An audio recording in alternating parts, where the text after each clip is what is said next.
24가 시즌이 9까지 나왔어요.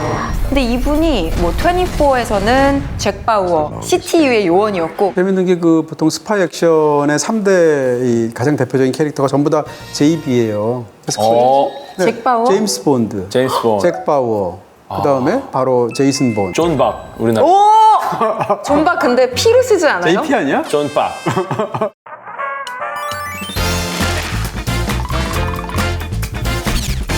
우리나라도 얼마 전 격동의 시간을 지나왔고 또 새로운 대선을 치렀어요. 이 영상이 업로드 됐을 때는 아마 새로운 대통령이 탄생을 했을 텐데 그만큼 사실 지난해부터 많은 분들이 이 주제에 관심이 많으셨던 것 같아요. 맞습니다. 정치와 권력.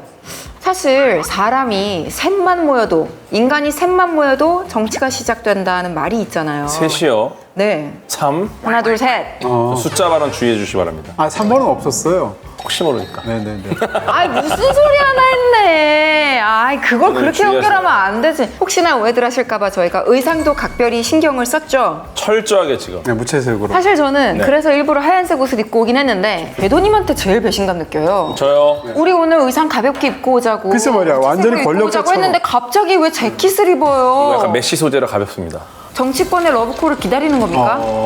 이거 무슨 말이죠? 사실 지난 6개월 동안 막 정치를 생각할 수밖에 없는 그런 우리 환경 속에 그죠? 살았잖아요. 네. 정말 격변이었고 너무 중요한 6개월이었고. 식사 자리인데 같은 데 가서 네. 무슨 정치가 그렇게 많이 화두가 그러니까요. 됐던 적도 맞아요. 없었던 것 같아요. 그런 측면에서 너무 일상적인 것까지 다 과민하게 다 해석해버리니까 손가락 모양을 사진 찍을 때 어떤 포즈를 취해야 되는지 어떤 색깔의 옷을 입어야 되는지 정치 아닌 것까지 정치로 다 해석해가면서 맞아요. 몰아붙이는 그런 분위기는 좀 없어졌으면 좋겠다. 네. 자 그러면은 정치와 아무 관련이 없는 네. 과학 커뮤니케이터 네. 그리고 영화 평론가님과 함께 정치와 권력을 주제로 이야기를 나눌 텐데 정치라는 건 원래 다스린다는 건데 네.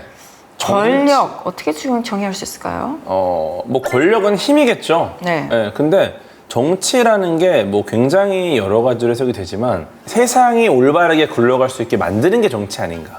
저는 이런 생각을 합니다. 세상이 왜 이렇게 올바르게. 선거 유세하는 것 같지? 세상이 올바르게 굴러갈 수 있는 상황을 만드는 것이 네. 정치고 권력일 수 있다. 어제가 지금 말씀하신 것처럼 어떻게 생각하면 권력이 뭔가 좀 정의할 필요가 있잖아요. 그렇죠. 그냥 단순한 파워는 아닐 거 아니에요. 네. 권력을 보통 이렇게 정의하는 것 같더라고요. 그러니까 사회 연결망 속에서 네. 타인에게 영향력을 미칠 수 있는 힘. 권력이라는 건 사회 연결망 속에서 수많은 관계 속에 거의 다 내재되어 있어요. 다 있네요, 그러면. 부모 자식 간에도 네. 권력이 맞아요, 있잖아요. 맞아요. 예를 들면 아이가 무슨 뭐 밥 안 먹는다 한 3살짜리가 이러면 아이를 먹도록 훈련시켜야 되잖아요. 강압해야 되잖아요. 그런 것들도 역시 어떻게 보면 부모의 권력이라고 볼 수도 있죠. 연인 사이에서도 사실은 네. 권력 관계가 그렇죠. 있어요. 둘 사이의 나이 차라든지 학력 차라든지 누가 더 좋아하는가? 그렇죠. 그렇죠. 덜 사랑하는 사람이 권력자다라는 말이 있잖아요. 전 명언이라고 생각하는데 맞아요. 그런 측면에서 권력이란 건 관계에 내재되어 있는 어떤 하나의 속성으로 봐야지. 그렇네요. 한나 아렌트가 그런 말 한 적이 있거든요. 우리의 권력이라는 한나 건, 아렌트. 네, 개인의 속성이 아니고 공동체의 속성이다 라고 말한 적이 있는데 우리는 자꾸 권력을 개인의 속성으로 보는 경향이 있어요. 누가 이걸 가졌느냐. 그렇죠. 이렇게 어떤 사람이 권력자가 되느냐, 맞아요, 권력은 맞아요. 뭐 사악한지 어떤지 이런 것들 등등에 대해서. 근데 이것을 사실은 공동체의 특성으로 봐야 되는 그런 부분들이 있다. 좀 구조가 만들어내는 게 권력이겠네요, 네. 그러면. 전 다른 사람의 약점을 잡아서 그 사람을 평생 자신의 하수인으로 꼼짝 못하게 만드는 게 이제 정치에서 자주 쓰이는 술수 중에 하나인데 그 음험한 내막이 잘 들어있는 정치 드라마가 하우스 오브 카즈인 것 같아요. 워낙 유명하죠. 네, 정치판에서 권력을 잡기 위해 사람이 어디까지 가는가. 주인공이 이제 케빈 스페이시가 맡은 역할이 원래 국무장관 자리를 약속을 받았던 네. 사람인데 당신이 나를 밀어주면 나를 대통령으로 밀어주면 네. 내가 대통령이 당선됐을 때 당신에게 국무장관 자리를 주겠다 했는데 그래서 대통령을 시켜줬더니 약속을 안 지킨 거예요. 오. 그러니까 이 사람이 저 사람 말만 믿고 내가 이렇게 후원을 해줬는데 배신감을 느껴서 갈 수 있는 데까지 가야겠다 하면은 결국 그 끝은 대통령일 거 아니에요. 그래서 부통령으로 일단 시작을 하고 나중에는 대통령으로. 근데 이 과정에서 이 사람이 일단 언론을 이용을 해요. 근데 여기에 이제 초반에 제가 기자 시절에 하도 선배들이 이 얘기를 하길래 봤는데 네. 안 좋은 기자의 전형이 나오는 거예요. 이 여자 기자가. 근데 어쨌든 언론을 자기 편으로 만들어서 기사거리를 제공하고 언론 플레이를 하는 거예요. 아. 그 대신 이 여자는 내가 회사에서 맨날 가십거리만 쓰던 기자였는데 갑자기 특종을 써내니까 또 회사 내에서 지위가 승진을 높아질 하고. 거 아니에요. 어. 둘이 계속 부정한 관계를 맺기도 하고 그 약점을 가지고 있는 사람을 딱 그 약점을 내가 덮어주겠다. 이게 밝혀지는 순간 이 사람은 사회에서 매장되거든요. 가정도 다 파탄나고. 그러니까 내 한마디에 꼼짝 못하고 복종하게 일단 만들어요. 야. 할 수 있는 건 다 해. 그리고 바쁘네, 내가 바빠. 하기 힘든 거, 내 손 더럽히기 싫은 거는 또 쿠션으로 제3자를 시켜서 하게 하고. 쿠션. 2가 끝날 때쯤에 이 사람이 드디어 꼭대기에 올라. 오, 그러면 이제 네. 다음에 남은 대통령이 돼요. 시즌들을 남은 시즌 이야기가 내- 무궁무진해요. 왠 줄 내려오는 알아요? 얘기인가요? 왠 줄 알아요? 권력을 탐하는 사람 옆에는 꼭 그보다 더한 배우자가 있어요.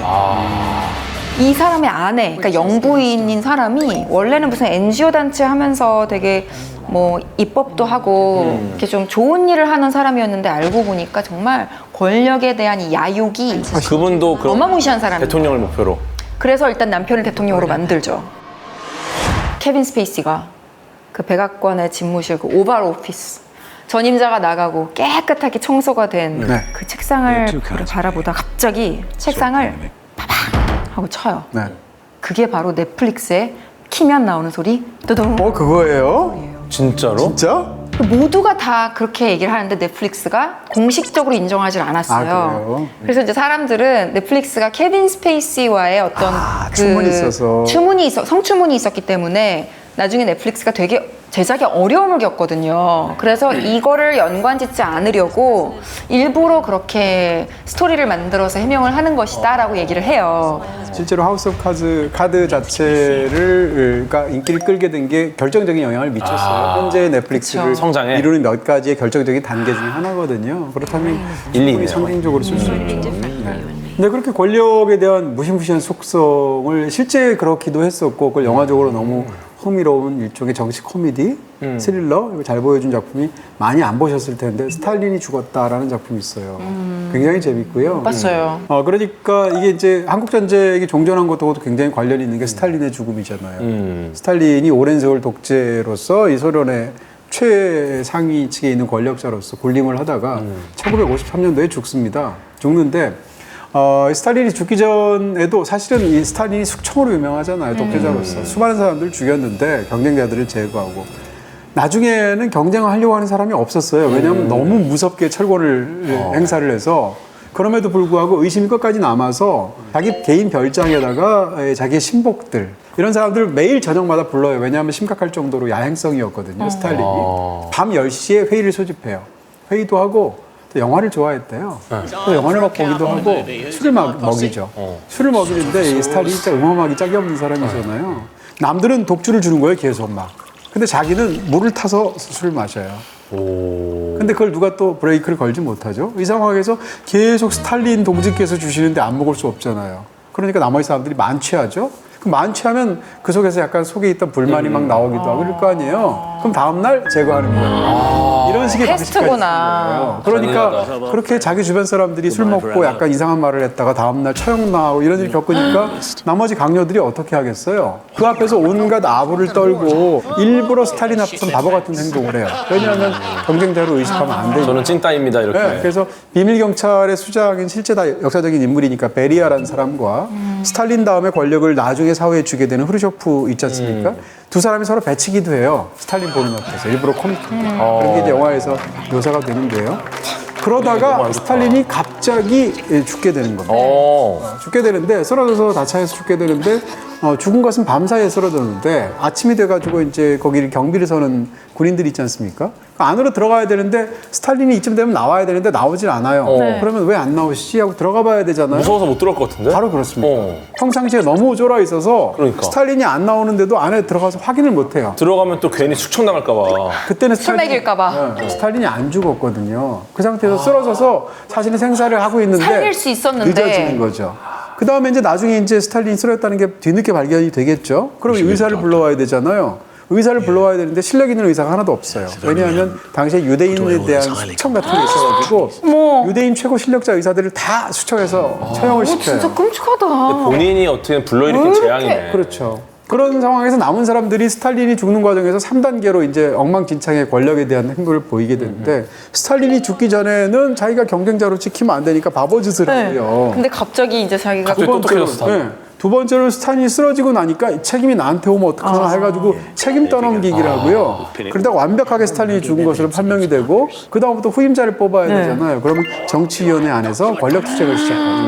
이 3단계를 통해서 이 권력에 대한 어떤 생각하면 공포 혹은 작은 권력들 혹은 그들이 그 다음 커다란 권력을 차지하기 위해서 벌어진 일들 이런 것들을 굉장히 재밌고도 야, 재밌겠네. 이게 블랙 코미디인 거죠? 그렇죠.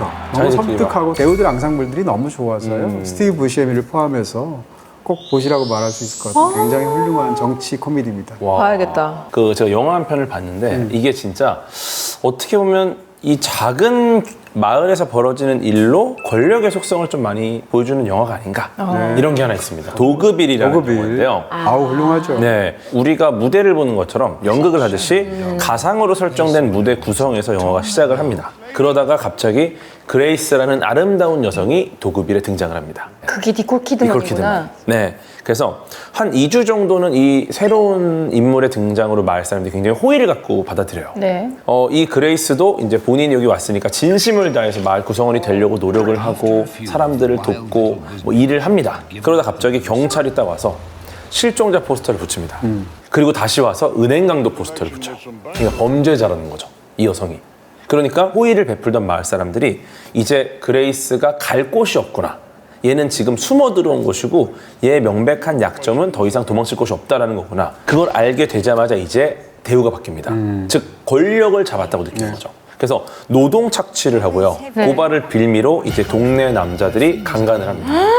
돌아가면서 계속. 그래갖고 작고 선량한 마을로 보였던 하나의 어떤 이상적인 체계가 이 권력 때문에 굉장히 더러운 형태로 무너지는 모습을 볼 수 있고 그 결말도 되게 찝찝하고요. 저는. 네, 일종의 뭐 사회 실험실적인 환경으로 이 자체가 일종의 정치와 권력과 이런 인간성에 대한 하나의 우화다라는 것을 그런 무대 장치로 드러내는 거고요. 제목이 네. 도그빌이잖아요. 그건 왜 맞아요, 그래요? 맞아요. 개예요? 개들의 마을이라는 것, 빌이라는 건 빌리지라는 뜻이니까 완전 개판이란 얘기네요. 그렇게 볼 수도 있죠. 충분히. 마지막 장면을 딱 보면 도그빌이라는 제목이 너무 잘 개목걸이 자체도 그렇고 네. 말씀하신 대로 마지막 장면하고도 관련이 있고요. 네. 그러기도 하고 사실은 이 라스 폰 트리에가 그 당시에 이 도그빌이 나올 때 무렵에 그 앞뒤 영화들을 통해서 미국에 대해서 계속 비판적인 영화들을 만들어 왔어요. 미국이라는 사회를. 대표적으로 뭐 댄서 인 더 다크 같은 영화, 또 도그빌 같은 영화인데 이 도그빌에서의 그 마을을 미국에 대한 은유로 보기도 하고요. 그다음에 아까 말씀하신 것처럼 일종의 사회 실험적인 환경 속에서 인간이라는 혹은 어떤 사회라는 것의 본질적인 속성을 들여다보기 위해서 세팅한 굉장히 강력한 작품이죠.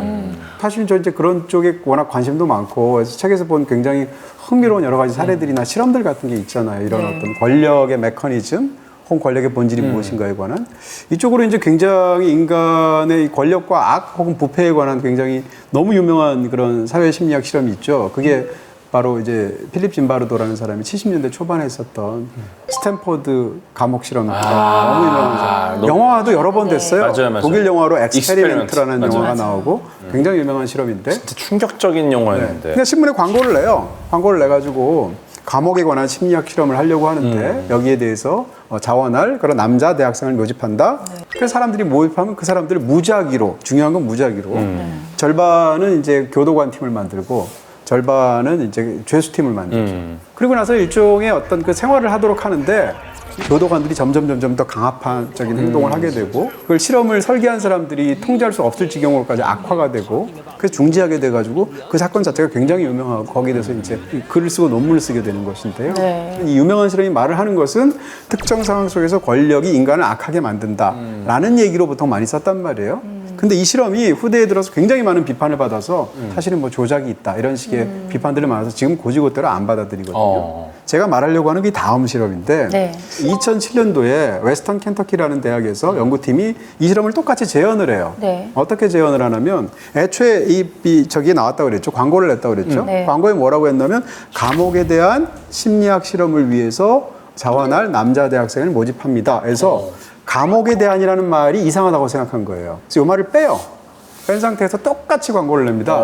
그러다가 다른 또 신문에는 또 다른 지역 사람을 향해서는 똑같이 감옥에 대한 사회적 이야기라고 똑같이 내요. 두 개를 따로 냅니다. 양쪽 지원자 군에 대해서 그 다음에 어떻게 하냐면 인성 실험을 해요. 지원하는 그리고 사람 자체가 다르겠구나. 그렇죠. 바로 지금 정확한데 감옥에 대한이라는 말을 넣은 그 모집된 그 응모한 대학생들의 인성 테스트를 해보니까 이들 중에서 가학적인 사람, 그러니까. 공격적인 사람, 그 다음에 자기 도취적인 사람의 비율이 굉장히 높았다는 거예요. 너무 잘못됐구나. 평범한 사람들이 아니네. 그렇죠. 걱정이. 그러니까 어떻게 생각하면 이 말을 뒤집어서 얘기하면 만약 권력이라고 말을 바꿔서 얘기한다면 권력은 원래 공격적이고 과학적이고 그 다음에 자기 도취적인 사람들을 끌어들이는 속성이 있다라는 얘기로 바뀌어버린다는 거죠. 근데 여기에 대해서 또 다른 또 실험들도 있어. 이런 실험들이 다 그렇듯이 어떻게 사람 살이를 한 가지로만 이야기하겠어요. 여기에 대해서 이제 반대로 이제 시스템이 중요하다는 그런 또 다른 실험이 있는데 인도의 그 벵갈루루라는 인도 남부의 도시가 있어요. 네. 큰 도시인데 공무원들의 부패도가 굉장히 높은 도시인데 네. 여기에 대해서 대학생들을 모집한 다음에 이런 실험을 해요. 주사위를 준 다음에 그냥 방에서 각각의 방에서 42번씩 던지기 해요. 3이 나오면 3 적어라, 6이 나오면 6 적어라 한 다음에 그거에 따라서 해당하는 돈을 준다고 말을 해요. 평균적으로 따지면 뭐 3.5가 나와야 되지 않겠어요? 그쵸. 아니나 다를까 실제로 42번 연달에 6번 6 나왔다라고 주장한 사람도 여러 명이 나와요. 대단한 사람이다. 뻔뻔하죠. 1, 2, 3은 안 나왔어. 이 정도 뻔뻔함은 있어야 돼요. 근데 이거 중요한 것은 이제 그게 거짓말의 문제가 아니라 그러고 한 다음에 이 사람들한테 대학을 졸업하고 어떤 직업을 갖고 싶냐고 물어봐요. 네. 그렇게 했을 때 숫자를 거짓말 했을수록 공무원이 되겠다고 말하는 사람이 많다는 거예요. 왜냐하면 벵갈루루에서 공무원이 된다는 건 부패 체계 속으로 들어간다는 걸 시민들이 다 알아요. 나쁜 시스템은 나쁜 사람들, 나쁜 권력은 나쁜 인간들을 끌어들이는 속성이 있다는 뜻이겠죠. 근데 희망편이 있어요. 유사한 실험을 또 다른 사람들이 어떻게 하냐면 이번엔 덴마크 사람들을 가지고 해요. 그 덴마크에 가서 42번 또 주사위를 던지게 해요. 네. 거기도 속이는 사람이 있겠죠. 네. 거기도 또 안 속이는 사람이 있겠고 똑같이 졸업하고 나서 뭘 하겠냐고 물어봐요. 근데 거기서 놀랍게도 정직하게 말하는 사람들이 더 공무원이 되겠다고 말을 해요. 거기도 물론 부패가 있겠지만 훨씬 더 투명하고도 더 시스템이 잘 작동하는 사회란 말이에요. 좋은 시스템, 좋은 권력의 체계가 잡혀 있으면 상대적으로 좋은 인성들을 갖고 있는 사람들이 거기에 어플라이 한다는 얘기고요. 그 얘기인 즉슨 시스템을 좋게 고친다면 얼마든지 권력도 선할 수 있다는 얘기잖아요. 이런 측면에서 정치라는 건 결국 좋은 시스템을 만드는 거니까. 그러니까요. 우리가 사실은 지금 현재 각각의 영화들 도그빌도 이야기하시고 하우스 오브 카드도 얘기했는데 권력에 관한 영화는 우리가 이런 영화 먼저 떠올린단 말이에요. 쉽게 얘기하면 권력의 부패, 권력의 비정함. 근데 권력이 과연 그렇게 부정적인 것만 할까라는 생각이 들 수 있잖아요. 그렇죠. 권모술수, 강압 뭐 이런 많은 것들은 사실 결정적인 영향을 미친 게 16세기의 마키아벨리의 군주론이 관심이 있어요. 그 군주론에서 이제 마키아벨리가 뭐 우리가 오늘날도 마키아벨리즘이라고 말을 하는 군주로서 가져야 될 어떤 그런 덕목이라고 보기에는 오히려 보면 악덕에 가깝겠죠. 어떻게 속이고 어떻게 폭력을 쓰고 어떻게 남들을 하고 이런 것들이잖아요. 지배하고 하는 것에 대한 옹호하는 그런 것으로 보여져서 이제 마키아벨리즘이라는 말을 쓰게 되는데 그 영향 속에서 사람들이 권력에 대한 이런 부정적인 생각들을 갖고 있죠. 근데 사실은 좋은 권력도 굉장히 많고요. 인류 역사를 생각하면 예를 들어서 노예제가 폐지됐단 말이에요. 네. 노예제 폐지는 권력이 없이는 불가능한 일이었단 말이에요. 링컨의 권력하고 관련이 있단 말이에요. 권력을 무조건 나쁜 쪽으로만 생각할 필요는 없어요.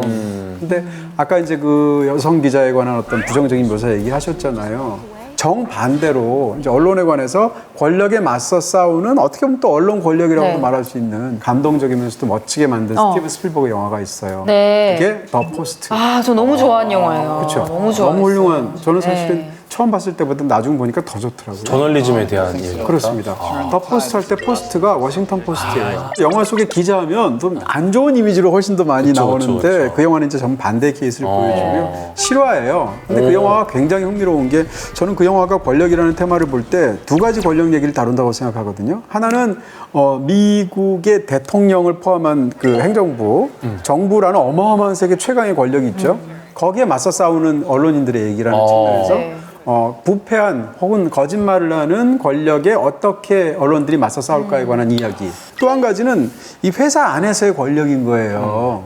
그런 측면에서 이 두 가지 권력을 굉장히 흥미롭게 다루는 건데 일단 이 영화의 제목이 더 포스트인데 사실은 그 내용을 보면 이게 미국의 역대 대통령들이 60년대, 70년대 대통령들이 베트남전을 수행하면서 국민들을 계속 속여왔다는 거예요. 근데 그 대통령들이 계속 속여왔다는 걸 내용이 담겨 있는 펜타곤 보고서라는 게 있는데 그걸 뉴욕타임스에서 입수를 해요. 그래서 국민을 이렇게 속여왔다라고 해서 특종을 터뜨리죠. 근데 그게 국익에 저해가 된다라고 생각을 해서 정부에서 이의를 제기하고 소를 하고 해서 보도를 금지시킨단 말이에요. 국익 때문에. 그러니까 뉴욕타임스는 특종을 하고도 후속 보도를 못하게 생겼어요. 그런 상황에서 뉴욕타임스의 가장 강력한 경쟁자가 워싱턴 포스트잖아요. 허겁지겁 뒤따라가면서 뉴욕타임스가 못하는 보도를 포스트가 하게 되는 이야기를 다룬 영화가 더 포스트입니다. 어떻게 생각하면 언론으로서 치욕을 겪고도 올바른 가치를 위해서 지금 당장의 경쟁보다는 어떻게 보면 타임스가 못 이룬 후속 특종을 포스트가 하는 거거든요. 그러니까 언론사의 연대가 중요한 거죠. 또 한 가지 두 번째는 영화에서 보면 이제 이런 언론인의 어떤 사명감을 다룰 때 중요한 것은 기자이고 그 중에서 핵심적인 사람, 가장 높은 사람은 편집국장이라고 생각하잖아요. 탐 행크스가 편집국장이에요. 근데 이 신문사를 또 소유한 오너가 있을 거 아니에요. 발행. 사주. 그쵸. 네, 사주. 사주가 누군가 하면 바로 메릴 스트립이에요. 캐서린이라는 여자예요. 그럼 둘이 있다고 치면 전통적인 언론 영화에서는 주인공은 이 탐 행크스여야 돼요. 근데 탐 행크스가 주인공, 벤이 주인공이 아니라 이 영화의 진짜 주인공은 메릴 스트립이 주인공이에요. 일단 워싱턴 포스트가 실제로 어떻게 시작했냐면 1930년대에는 지방에 그냥 워싱턴에 있는 굉장히 작은 그 군소 신문사였어요. 지방지였어요. 쉽게 얘기하면. 그거를 이 캐서린이라는 이 극 중에 등장하는 여주인공의 아버지가 삽니다. 사주가 되는 거예요. 그래서 이제 발행을 하겠죠. 그러다가 은퇴할 때가 되니까 자기 발행인 자리를 물려줘야 되는데 딸이 너무 똑똑하거든요. 딸한테 물려주면 되는데 딸한테 물려주지 않고 아들한테 물려줘요. 왜냐하면 그 당시에는 이제 여성이 발행인이 될 수 없다라는 어떤 그런 차별적인 시대가 있기도 하고 자기 딸인데도 불구하고 그래서 사위한테 물려주거든요. 사위한테 네. 아들이 없어서. 사위가 그래서 발행인이 돼요. 다위가 또 잘해요. 그래서 십몇 년 동안 워싱턴 포스트를 막 키우는데 그러다가 우울증 때문에 세상을 스스로 목숨을 끊어서 떠나게 됩니다. 그러니까 이제서는 할 수가 없으니까 딸한테 캐서린한테 가요. 딸 입장에서는 사실은 똑똑한 사람이고 언론에 대해서도 치밀한 어떤 그런 계획이 있는 사람인데 자기 스스로 자기는 안 된다고 생각해요. 왜냐하면 평생 가정주부로 살았고 여성은 안 된다라는 사람들의 어떤 생각 때문에 그걸 내재화했거든요. 그런 여성이 홀로 서서 오롯이 언론인으로 서는 얘기거든요. 그런 측면에서 보면 이 언론 내부에서 권력의 최정점에 캐서린이 명실상부하게 서는 이야기라는 측면에서 이 영화가 중요해요. 그런 측면에서 말씀드린 것처럼 바깥으로는 거대한 권력인 미 행정부와 맞서서 언론인들의 사명을 다루고 안에서는 또 마땅히 그런 또 대접을 받을 만한 사람이 언론인으로서 자각하고 우뚝 서게 되는 이야기라는 두 가지 측면에서 권력에 관한 굉장히 훌륭한 영화라고 말할 수 있죠. 아까 권력이라는 게 꼭 나쁜 것만 아니다라고 말씀하셨을 때 제가 네. 생각난 게 있는데 네. 꼭 이런 정치 드라마나 정치가 관련된 뭐 작품에 많이 나오는데 미국에서 이런 공무를 수행하는 사람으로 너무 이미지가 딱 각인된 배우가 하나 있어서 오. 키퍼 서덜랜드라는 키퍼 서덜랜드. 배우 있잖아요. 잭 바우어? 네, 저는 그분은 어디에 나와도 공무원으로 보여요. 사실 키퍼 서덜랜드는 딱 등장하는 순간 모든 사람들이 잭 바우어다. 그렇죠. 이름을 잭 바우어로 알 정도로 그 미드 24로 네네. 24가 시즌이 9까지 나왔어요. 와. 그러니까 엄청나게 우리한테 그 각인이 되어 있는 사람인데 근데 이분이 뭐 24에서는 잭 바우어, CTU의 요원이었고 더 센티넬이라는 영화, 재밌는 영화 있거든요. 이것도 연방 정부에 소속된 기밀 경호국의 요원이었고 재밌는 게 그 보통 스파이 액션의 3대 이 가장 대표적인 캐릭터가 전부 다 JB예요. 그래서 잭 바우어? 제임스 본드, 제임스 본드. 잭 바우어, 그 다음에 바로 제이슨 본드. 제이슨 본. 네, 그 전부 다 JB여서 야, 그럼 전부 다 좀 JB, 존 박, 우리나라. 오! 존박 근데 P를 쓰지 않아요? JP 아니야? 존 박. 제가 소개하고 싶은 작품은 지정생존자라는 생존자. 네, 지정생존자라는 미드가 있거든요. 도시 개발 관련된 부서에 장관이 돼요.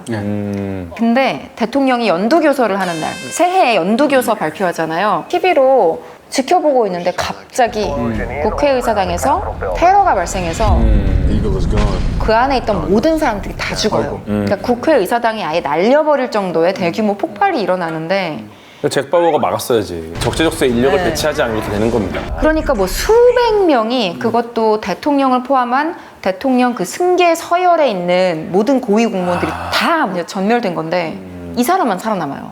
이 사람은 지정 생존자라고 아. 혹시 모를 유고 사태가 발생할까봐 딱 한 명을 지정 생존자로 남겨두는. 정해서 네. 이렇게 대기를 하게끔 만드는데 지정 생존자니까 갑자기 대행을 해야겠네요. 후드티 입은 채로 백악관에 가서 권한대. 권한 대행이 됩니다. 선서를 하고. 근데 이 사람은 애초에 교수 출신이고 무소속이고 지지 정당이 있는 것도 아니고 지지 기반이나 세력이 있는 것도 아니잖아요. 그 사람들이 막 의심하는 눈초리로 차가운 시선을 보내고 이 사람도 막 회의에 들어갔는데 정신이 하나도 없어요. 다 처음 겪어보는 상황이니까. 대신 이 사람은 기존의 기성 정치인들에게는 없던 높은 도덕성 그리고 오히려 정치에 욕심이 없기 때문에 네, 할수 있는. 더욱더 개인이나 정당의 이익보다는 국가의 이익을 우선시하면서 오히려 타고난 어떤 그런 윤리적인 의식이나 리더십으로 더 잘하는 거 아니에요? 성장해 가는 거예요. 좋은 지도자로. 되게 아이러니하다.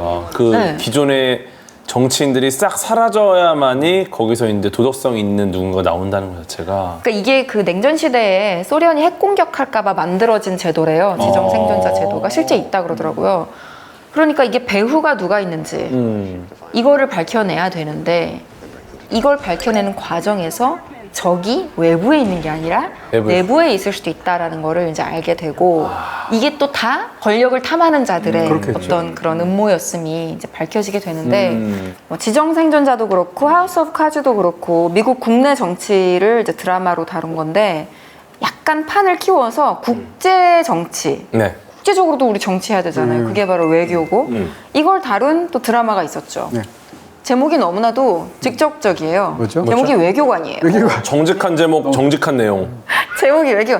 영어로도 더 디플로맨. 외교관도 재밌었어요. 외교관은 시즌 1, 2까지 나왔고 3가 지금 현재 제작 중이에요. 그래서 아직 완결은 아닌데 이란 해안에 떠있던 영국의 군함에 갑자기 폭탄이 터져서 영국 해군 25명이 목숨을 잃고 수많은 사람이 부상을 당해요. 이게 이란의 공격일 것이다 라고 생각을 하고 영국의 총리도 아주 공개적으로 이란에 보복을 하겠다라고 이제 선언을 해요. 근데 이때 마침 미국의 외교관인 우리의 주인공 케이트가 영국으로 발령이 나요. 그러니까 대사로 부임을 하게 되는 거예요. 미국인으로서, 미국 외교관으로서.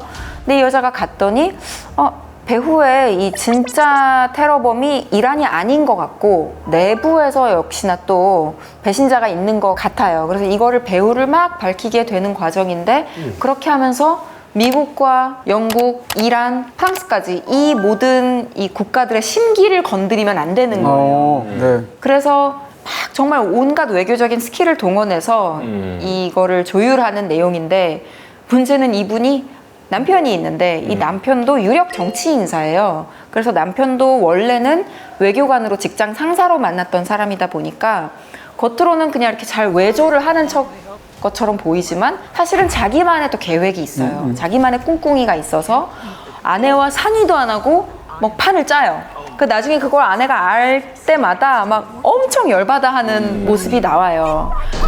어쨌든 이 드라마를 보면 정말 국제 정치라는 게 그것도 다 강대국 선진국들 사이에서의 정치인데 다 좋은 의도를 가지고 있어. 다 자기 나라의 국익을 위해서 우리 국민들에게 봉사한다는 마음으로 일을 하는데 하도 이 관계가 복잡성을 띠기 때문에 어쩔 수 없이 이해관계가 충돌을 하니까 그 나의 의도가 꼬아져 있는 거예요. 그러면서 파국으로 가고 재앙으로 가게 되는 거죠. 그게 잘 드러나는 내용이고 어떤 비하인드 정치를 보는 맛 그런 재미가 있는 드라마고요. 그래서 외교관의 쇼러너가 데보라 칸이라는 여잔데 이 여자가 바로 미국의 그 정치 드라마 정치극에서 레전드 같은 웨스트 윙 그리고 많은 사람들이 좋아하시는 그레이즈 아나토미의 작가로 참여했던 분이라서 정말 이런 탄탄한 명품 드라마를 탄생시킬 수 있었던 거죠. 사실 과학계에도 어떻게 보면 이 권력을 이용한 여러 가지 사건 사고가 많이 있습니다. 대표적으로는 에디슨. 에디슨? 네, 과학자라기보다 에디슨은 사업가에 가깝죠. 네, 이분이 사실은 최초로 전구를 만들었다로 굉장히 많이 유명하지만 사실 전구 자체도 이분이 처음 만든 게 아닙니다.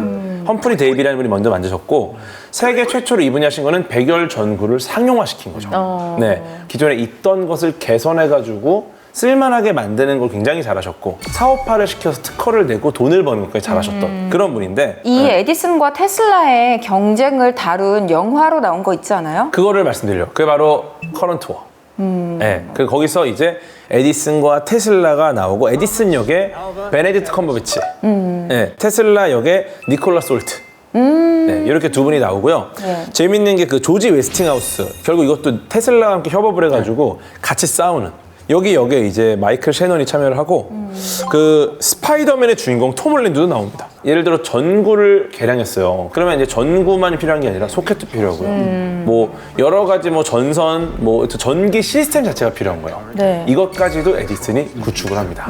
그리고 이때 만든 회사들이 이제 세계적인 대기업, 제너럴 일렉트릭의 모태가 됩니다. 거대한 기업이죠. JP 모건. 네, 여기에 투자를 받아서 뉴욕의 전력 시스템을 독점하는 권력을 잡습니다. 당연히 굉장히 세상에 좋은 일을 많이 한 건데 여기에 이제 경쟁자가 등장합니다. 니콜라 테슬라. 네, 그래서 이때부터 약간 이제 권력에 대한 이야기가 나오는데 에디슨 전기 회사에 테슬라가 입사를 합니다. 근데 이제 문제는 에디슨과 테슬라의 전기 시스템에 대한 관점이 좀 달랐어요. 네. 그래서 그 에디슨은 직류를 좋다고 생각했고 직류 시스템을 이제 보급을 하기 시작을 했고요. 네. 근데 테슬라가 봤을 때는 직류 시스템이 너무 비효율적인 거예요. 네. 그래서 이거를 멀리까지 전 지역으로 보내려면은 좀 더 효율이 좋은 교류를 써야 되지 직류로는 좀 어려울 것 같다. 에디슨은 어떻습니까? 이미 깔아놓은 직류 시스템이 있잖아. 그리고 본인의 이 생각을 접고 싶지 않은 거예요. 가장 이제 서로 틀어지게 된 계기가 우리는 직류를 할 수밖에 없다. 그러니까 직류 시스템을 개선해봐라. 그리고 이거를 제대로 개선을 하면은 한 15억 정도로 인센티브를 주겠다. 이렇게 이야기를 합니다. 그러고 나서 나중에 테슬라가 정말 많은 개선을 해요. 직류 시스템을. 그러고 나니까 나중에 인센티브를 지급하지 않았어요. 거기서 이제 테슬라가 멘탈이 나가서 퇴사를 하고 라이벌 기업인 조지 웨스팅하우스랑 협업을 해가지고 손을 잡고 교류 전기 보급을 시작해요. 그러니까 어떻게 보면은 그 에디슨과 테슬라의 좀 진정한 대결이 시작이 된 거죠. 네. 근데 여기서부터 이제 권력을 이용한 에디슨의 양아치 짓이 등장을 합니다. 뭘 했길래요? 일단은 일종의 이제 캠페인을 합니다, 에디슨. 근데 교류 시스템은 전압을 너무 높게 올릴 수 있기 때문에 감전사를 당하기 너무 좋다라는 식으로 캠페인을 벌여요. 감전의 위험성은 전류나 전압의 세기, 그 다음에 얼마나 전류가 흐르는가, 그 시간이 중요한 건데 그거를 마치 직류는 안전하고 교류는 위험하다라는 식으로. 그래갖고 그 권력을 이용해서 수많은 관중 앞에서 코끼리 한 마리를 6600볼트의 교류 전류로 감전시켜 죽이는 퍼포먼스를 해요. 그렇게 대중적으로 강력하겠죠. 네, 전기의자 자문을 이때 에디슨이 맡고 있었어요. 그러니까 에디슨이 이걸 가지고 교류로 전기의자를 만들어 사람을 죽이는 걸 보여주자. 그렇게 해서 이제 교류의 끔찍함을 홍보를 하려고 한 거죠. 본인의 권력을 이용해서. 근데 재밌는 게 결국은 이 전류전쟁의 승자는 없어요. 왜냐면 테슬라의 승리로 끝났거든요. 사실 지금 우리가 알고 있지만 우리가 가정에서 쓰는 모든 전류는 지금 교류 전류가 오고 있습니다. 근데 재밌는 게 지금 이제 자율주행 시대, 전기차 시대가 오면서 이 배터리는 직류입니다. 네, 그러니까 지금은 직류가 또 너무 중요해졌어요. 네, 그래서 지금은 어떻게 보면 테슬라와 에디슨의 콜라보레이션이 세상에 퍼져 있어서 이 누구도 패배자는 아니다. 뭐 우리가 얼마 전에 조기 대선을 치르기도 했지만 네. 또 그 전에는 우리나라의 일은 아니지만 세계적으로 세상에서 가장 거룩한 선거라고 하는 콘클라베가 치러졌죠. 뭐 당연히 알고 있듯이 교황이 선종을 하게 되면서 전 세계 80세 뭐 미만의 추기경이 모여요. 바티칸에 모여서 이제 콘클라베, 콘클라비스, 열쇠와 함께라는 뜻이잖아요. 문을 잠그고 투표를 진행을 하는데 누가 할지. 네, 이게 3분의 2 이상의 표를 얻은 사람이 나와야지만 투표가 끝나거든요. 그런데 또 정말 어떻게 예측을 했는지 어쨌는지 공교롭게도 올해 콘클라베라는 영화도 개봉을 했었잖아요. 오바마 대통령도 2024년 최고의 영화로 여러 작품을 꼽으면서 거기에 하나로 콘클라베를 집어넣었거든요.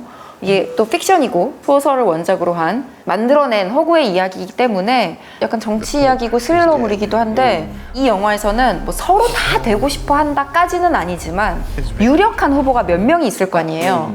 이 사람들 사이에서도 보수적인 파가 있고 진보적인 파가 있어요. 변화에 대한 갈망이나 두려움이 어느 정도냐에 따라서. 그러다 보니까 내가 안 되더라도 혹시나 나를 지지하는 사람은 다른 사람에게 표를 넘겨줘야 되고, 나는 못하겠지만 그래도 어떤 철학이 비슷한 사람이 했으면 좋겠는. 네, 내가 안 되더라도 어쨌든 우리 진영이 돼야 되는 거예요. 그러니까 파벌 다툼이 있고, 단일화를 좀 하나요? 그게 단일화나 마찬가지죠. 네. 내 단일화를 표를 하는군요. 몰아주는 네. 거니까. 선거 단장 역할을 하는 사람이 레이프 파인스인데, 주인공인데, 네. 스탠리 투츠가 이 말을 하죠. It is a war. 이거 전쟁이라고. You have to commit to a side. 편가르기를 해야 된다는 얘기예요, 추기경이.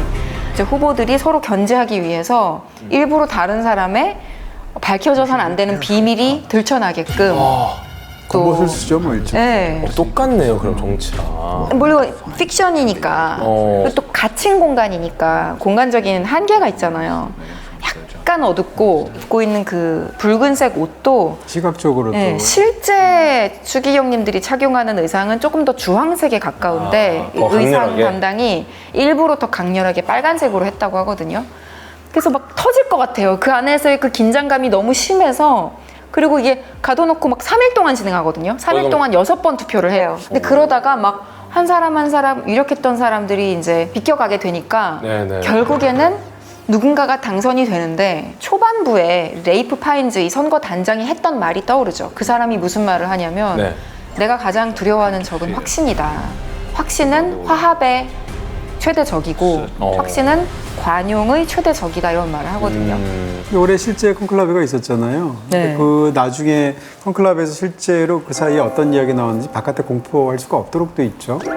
그럼에도 불구하고 이제 분위기만 그 하는 여러 가지 인터뷰들 종합해 보면 실제로 그 참석했던 추기경들이 다 콘클라베를 봤다는 거 아니에요, 영화를? 아, 진짜요. 그러면서 웃으면서 다 하나같이 하는 이야기가 실제하고 너무 다르다. 너무 다를 것 같아요. 실제로 다르기도 할 거고 또 비슷해도 다르다고 얘기해야겠죠. 서로 하기 싫어하지 않나요, 보통? 원래 콘클라베에 대한 영화 중에 이전에 봤던 제가 본 다른 영화가 우리에겐 교황이 있다라는 그렇죠. 영화예요.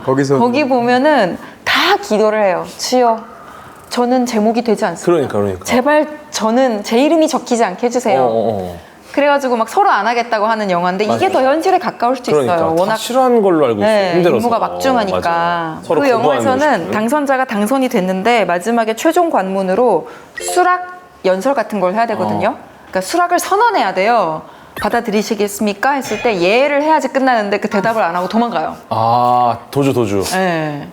제가 그 아카데미 시상식 할 때 사람들이 막 물어보잖아요. 후보작 중에 뭐가 제일 재밌었어? 라고 물어보면 너무 많은 분들이 나는 콘클라베가 제일 재밌었어 라고 답변을 재밌죠. 했었거든요. 네. 오스카상은 뭐 각색상을 받았지만 예. 나머지 모든 시상식에서 나무주연상, 여우조연상, 또 캐스팅상 이런 배우들이 대거 다 후보로 올랐었고 실제로 배우조합상, 세그 어워즈에서 앙상블상을 수상을 했죠. 근데 되게 웃긴 게 이게 레이프 파인즈가 나무주연상 후보에 올랐었잖아요. 수상은 못했지만 근데 그때 아카데미 투표권을 가진 회원들이 레이프 파인즈는 이미 한번 수상을 했으니까 다른 사람한테 줍시다 해가지고 에이드리언 브로디가 상을 받았어요. 에드리언 브로도 근데 받았잖아요. 에이드리언 브로디도 예전에 피아니스트로 받은 적이 있는데 이번에 브루탈리스트로 또 받은 거거든요. 그렇구나. 근데 레이프 파인즈는 상을 받은 적이 없어요. 뭐야? 그러니까 아카데미 회원들이 착각을 한 거예요. 그래서 이 영화를 계기로 이 에피소드를 계기로 파이널 라운드에서 투표를 할 수 있는 자격을 얻으려면 그 회원들은 반드시 후보로 오른 작품들을 다 봐야 한다. 4, 5월에 새로 생겼어요. 원래 안 봐도 됐어요? 너무 웃기잖아요. 투표를 하려면 당연히 후보작들을 봐야 된다는 게 상식이잖아요. 안 보고 어떻게 그런 투표를 해? 규정이 없었던 거예요. 그걸 개인의 양심에 맡기는 거죠. 그죠. 그냥. 네. 근데 규정을 만들었다 해도 양심에 맡기는 거긴 해요. 그치. 내가 안 어떻게 받았다고 검사할 거야? 대답하면 되니까. 뭐 퀴즈를 풀어볼 것도 아니고. 노미네이션엔 그런 규정이 있어요. 그러니까 후보작을 선정하는 사람들은 노미네이션 위원회 같은 게 있고 또 직능별로 투표를 하기도 하는데 그때 네. 그런 부분이 있어요. 5편의 영화를 다 보았는가라고 할 때 보았다고 하는 사람만 투표권을 주기도 하거든요. 그 유현준 교수님의 책에 권력에 대한 내용이 되게 많이 나오잖아요. 예전에는 시선을 받는 쪽이 권력을 가졌다. 그래서 뭐 높은 곳에 올라가서 제사를 지낼 수 있는 제사장, 밑에 있는 사람들은 다 우러러 보니까 권력을 가지게 되고, 뭐 학교에서도 선생님은 교단 위에 올라가 있고 학생들은 다 앉아 있으니까 그 높은 쪽으로 시선을 보내게 되고 그 시선을 받는 게 권력을 가지는 사람이다. 뭐 정치인들도 마이크 앞에 서니까.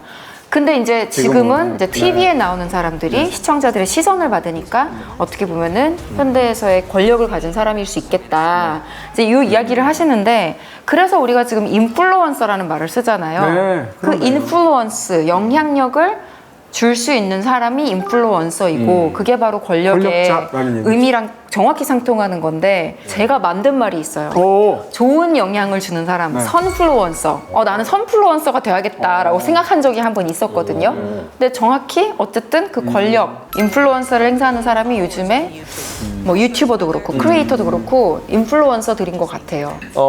사실은 이제 저는 이제 권력, 정치와 권력 주제를 들었을 때 제일 먼저 생각나는 게 이 책이었습니다. 네. 네. 이정모 작가님이 쓰신 달력과 권력이라는 책인데 이게 제가 알기로 굉장히 오래전에 쓰신 책이에요. 네. 그러니까 이정모 원장님이 되게 젊을 때 그 기원전 6000년경부터 현대 그레고리력까지 달력의 변천사와 그게 얽힌 이야기를 권력으로 이제 설명을 합니다. 근데 우리는 달력을 그냥 오늘이 몇 월 며칠이구나 이거를 아는 네. 일종의 현재 시간에 대한 개념을 측정하는 도구라고 생각하잖아요. 네. 근데 실제로 이 달력은 권력의 상징이었다. 네, 그래서 고대 로마에서 율리우스 카이사르가 율리우스력을 도입하면서 달력을 개혁했습니다. 그리고 이게 본인의 정치적 권력을 조금 이렇게 강화시키는 목적이었다고 해요. 그리고 또 이제 1582년에 교황 그레고리오 13세 네. 이분도 그레고리우스력을 도입하면서 율리우스력의 오차를 수정을 했고요. 이때 이제 교회의 권위를 높이는 좀 기여를 했다. 그럼 생각해 보시면은 시간을 통제한다는 거예요. 그렇죠. 내가 지금 이 시간의 기준을 바꾸고 네. 이 시간을 내가 정한 대로 앞으로 우리 모두는 따라야 된다. 어마어마한 권력이겠네요. 그 고대 로마력이 1년이 10개월이었습니다. 10개월. 그리고 원래 3월부터 시작을 했고요. 옥토버 있잖아요. 옥토버. 네. 옥토버가 문어지 않습니까? 네. 다리가 몇 개입니까? 8개. 네. 그래서 옥토버는 8월. 그 다음에 디셈버. 이게 10을 의미하는 라틴어 디셈으로부터 유래를 했대요. 네네. 그러니까 디셈버는 10월. 3월이 행진하다. 이게 전쟁의 신 말스에서 왔거든요. 첫 달이니까. 네, 그런데 로마의 황제 율리우스 카리사르가 1년을 12개월로 재정비를 합니다. 네. 근데 그 과정에서 본인이 태어난 달을 줄라이로 바꾸고 네. 그 다음에 원래 5월이 7월 줄라이가 되면서 1, 2월이 앞으로 들어갑니다. 네, 그렇게 해서 순서가 이제 밀리는 거죠. 그 뒤에 이제 아우구스투스 황제가 등장을 하는데 이분은 좀 욕심이 생겨요. 그래서 6과 관련된 6번째 달을 어거스트로 바꾸는 거죠. 그러니까 그게 밀려서 8월이 10월로 가고 10월은 12월로 가고 그러니까 지금은 사실 디셈버도 원래 10월이어야 되는데 12월로 네. 넘어간 거고 그러니까 숫자와 의미가 맞지 않는 형태가 된 거죠. 그 2달씩 밀리게 된 거에는 또 다른 이유가 있는데 권력욕을 갖고 있는 이 율리우스 카이사르 입장에서 빨리 집정관이 돼야 돼요. 최고 권력에. 그때는 황제가 아니죠. 집정관이 돼야 되는데 원래는 아까 10달밖에 없었다고 그랬잖아요. 달을 2개를 더 만들었어요. 만든 달이 지금 1월, 2월인 네. 제니워리하고 페브루아리를 만들었단 말이에요. 원래는 얘가 11월, 12월이에요. 그렇죠. 근데 11월, 12월인데 집정관에 빨리 취임을 하기 위해서 이걸 뒤로 이렇게 앞쪽으로 돌리는 네. 거예요. 1월, 2월로. 그러니까 11월, 12월이 앞쪽으로 돌리니까 칸칸이 2달씩 밀리겠죠? 그렇기 때문에 바로 September 할 때 SEPT, Sept라는 네. 말은 7이라는 얘기거든요. 그래서 7이 9가 되고요. 맞아. 8은 10이 되고 11은 네. 12가 되는 거예요. 요거 알죠, 요거?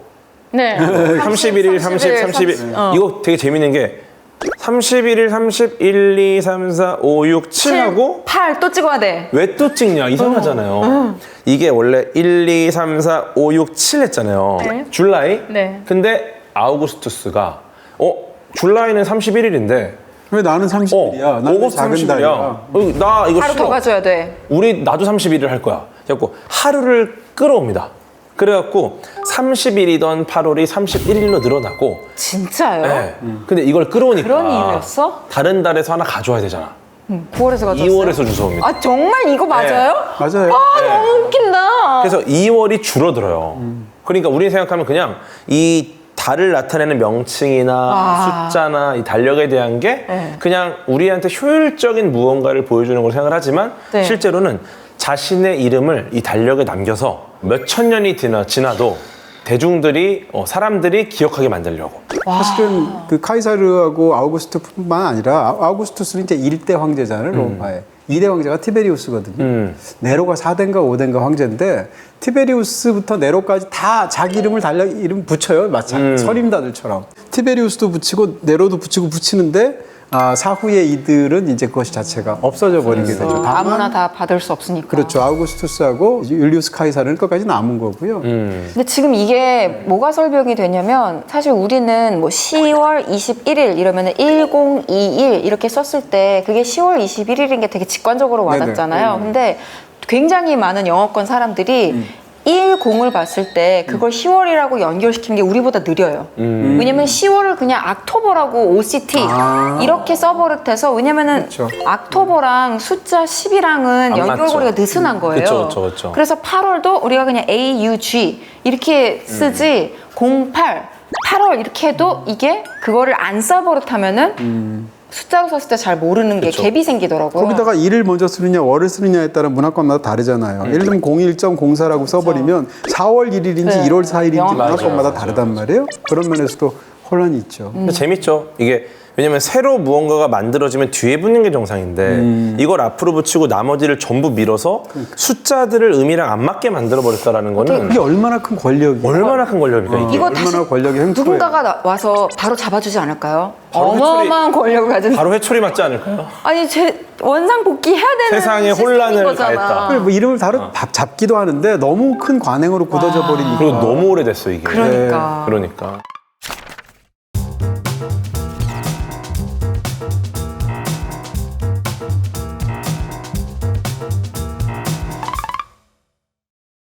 세 명이서 이렇게 앉으니까 마치 되게 정확한 뭐 삼권 분립 막 이런 느낌 나지 않아요? 뭐 이것도 트리니티, 어떤, 균형과 견제를 위한 네, checks and balances. 맞습니다. 딱 좋은 구도 같네요. 다음 주 주제가 궁금하신 분들 예고편이 잠시 후에 나갑니다. 예고편 보시고 주제에 어울리는 작품들 떠올리시는 게 있으면 트라이브 앱에 들어오셔서 댓글로 남겨주세요. 그리고 오늘 저희가 정말 열심히 정치와 권력을 엿볼 수 있는 좋은 작품들 많이 소개해 드렸으니까요. 더보기란을 통해서 어떤 이야기가 오고 갔는지 확인해 주시고 또 나가시기 전에 좋아요, 구독, 알림 설정까지 해주시면 감사하겠습니다. 다음 주에 더 재미난 주제와 콘텐츠로 찾아갈게요. 감사합니다. 고맙습니다. 맞습니다. 오늘의 주제 좀비입니다. 좀비의 특징은 일단 바른 자세가 아니에요. 약간 모든 동작이 다 이거. 딱 보니까 지금 마이클 잭슨의 스릴러 이 네. 좀비 데스 생각나는데 거기서 처음에 춤추다가 갑자기 목을 탁 꺾어요. 그러니까. 네. 관종 무슨 좀비. 얘기를 관종 하든 좀비. 말든. 아니야. 제작진은 주민하고 있어. 현 시점으로는 동진님만 유일하게 보셨다. 28년 후를 보시면 좀비 중에서 이제 우월한 몸을 가진 알파라는 감염자의 부류가 있는데 키가 2m가 넘고요. 실제로 격투기 선수인 배우를 캐스팅을 해서 우월한 그 좀비의 어떤 파워를 28일로 끝날 때 생존했던 사람들 그래서 어떻게 됐는지가 궁금하거든요. 인물 간의 연속성은 없고요. 세계관의 연속성이 있어요. 왜냐면 28년이 지났으니까. 그렇죠. 한 세대가 지금 너무 길게 잡았다. 28분 후. 뭐 이 정도로 28분 후. 이거 딱 끝나고 28초 후, 28분 후. 28시간 그냥 후. 28세기 후 하면 SF 영화로